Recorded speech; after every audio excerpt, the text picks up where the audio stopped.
On ne va pas faire 30 km pour trouver une agence immobilière. Donc c'est un service de proximité. Et toute ville de 4-5 000 habitants, je considère qu'on peut mettre une boutique. Voilà. Très bien, donc stratégiquement, c'est ça qui est en route. Alors maintenant, je vais vous poser des questions parfaitement indiscrètes.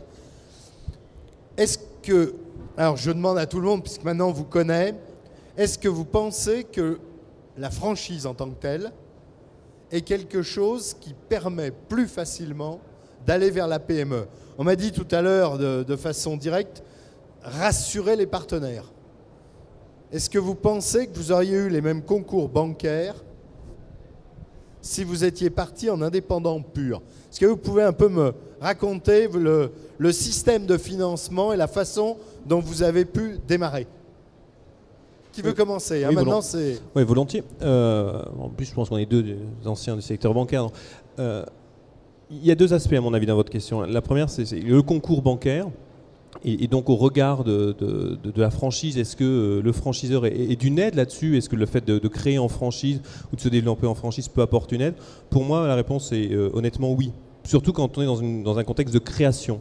Pourquoi? Parce que parmi j'allais dire, les services que peut fournir un franchiseur, il y a naturellement, et c'est moi ce dont j'ai bénéficié chez Solvimo, un accompagnement à la création et donc à l'approche du monde bancaire pour ceux qui n'en sont pas issus. Donc comment bien bâtir un prévisionnel, comment bien présenter son dossier, et puis surtout quand vous arrivez avec une étiquette, une marque qui est connue dans une banque, et c'est le travail qu'a fait généralement en amont le franchiseur, de faire référencer sa marque et donc son concept, son mode de fonctionnement et de développement, vous avez un accueil plus facilité, plus agréable, je pense aussi, vis-à-vis d'un chargé de clientèle qui dit « Ah oui, alors ce réseau-là, Solvimo, je connais, il fonctionne de telle manière, la redevance est de telle nature, on a une antériorité et un recul sur le fonctionnement des membres de ce réseau. » Donc il y a une vraie aide à ce premier point-là. Puis alors le deuxième que vous évoquiez, c'était le développement. Est-ce que ça aide à se développer ?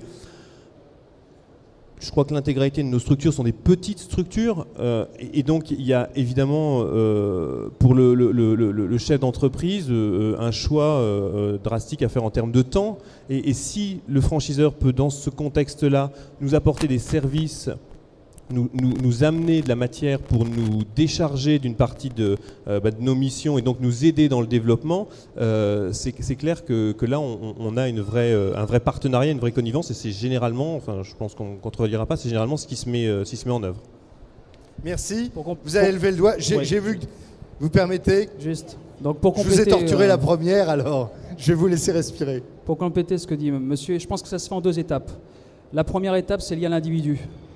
Parce que quand on est, il y a peut-être des nouveaux franchisés à terme là, quand on est nouveau franchisé, ce qui est important, le premier contact, quel que soit le niveau de franchise, déjà c'est la compétence de l'individu et son expérience professionnelle.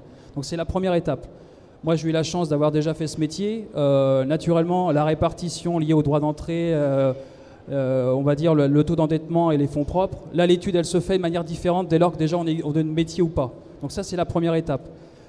Une fois que cette première étape est franchie, la deuxième étape, et c'est là où il n'y a plus de notion, là on va dire sur un deuxième site, un investissement de deuxième site, l'expérience professionnelle a déjà été faite, et là, ce qui est important naturellement, là c'est le franchiseur, c'est l'enseigne.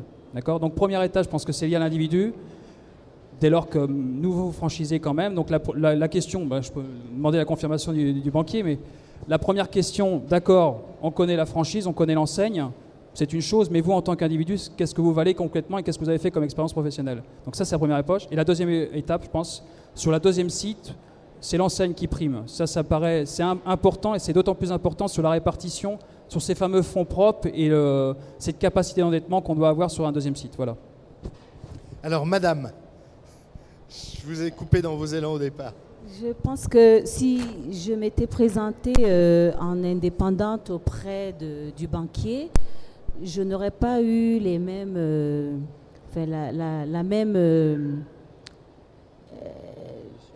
les mêmes conditions que quand je suis arrivée en lui présentant le produit pour lequel j'allais travailler, le réseau dans lequel j'entrais. Et donc ça a joué. Donc vous êtes en train de dire à nos amis que non seulement il y a le problème j'accepte ou pas de donner le crédit, mais qui a même le taux et les conditions. Tout à fait. Vous pensez fait. que la note de gueule compte aussi dans le... Tout à fait, parce Je vois que... les anciens banquiers qui opinent du chef. Allez-y, Ils vont allez-y. réagir là. Non, on pourrait le dire autrement, c'est-à-dire que dans la construction d'un taux, il y a la part de risque. Et donc, quand on vient avec un concept connu, avec un recul pour le banquier, la part de risque dans l'établissement du taux, il diminue. Donc, Vous avez gardé des réflexes. Oui, c'est pour ça qu'on est là, non, aujourd'hui. Alors, madame, donc vous Donc, pensez... je pense que ça a positivement joué. Ça a permis de mettre le banquier en confiance vis-à-vis de ce que j'avais fait. Donc, dans mon activité, il y a le banquier, il y a aussi les assureurs. Nous, on construit des maisons. On a besoin de garanties décennales de la dommage ouvrage. Et toute seule se présenter chez un assureur pour dire voilà, je voudrais construire des maisons. Est-ce que vous pouvez me garantir derrière?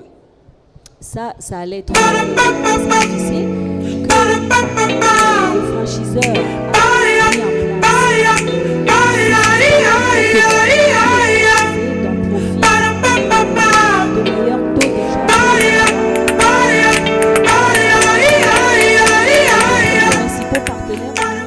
Le banquier et puis les assureurs. Ah oui, ça c'est aussi un volet dans votre profession qui effectivement permet une sécurisation par l'image de marque du réseau. Tout à fait. Je voulais vous demander donc pour les multirécidivistes, quand on en a démarré une, est-ce que le banquier suit automatiquement ou est-ce qu'il va faire ses preuves ensuite?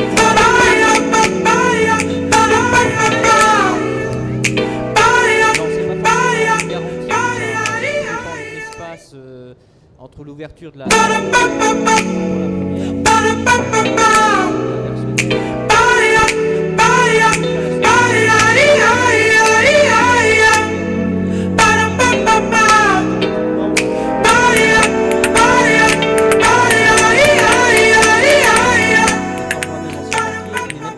dossier parce que je savais de toute façon que ça n'allait pas m'être accordé.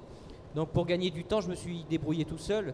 Donc on a une activité qui, quand ça marche, ça marche.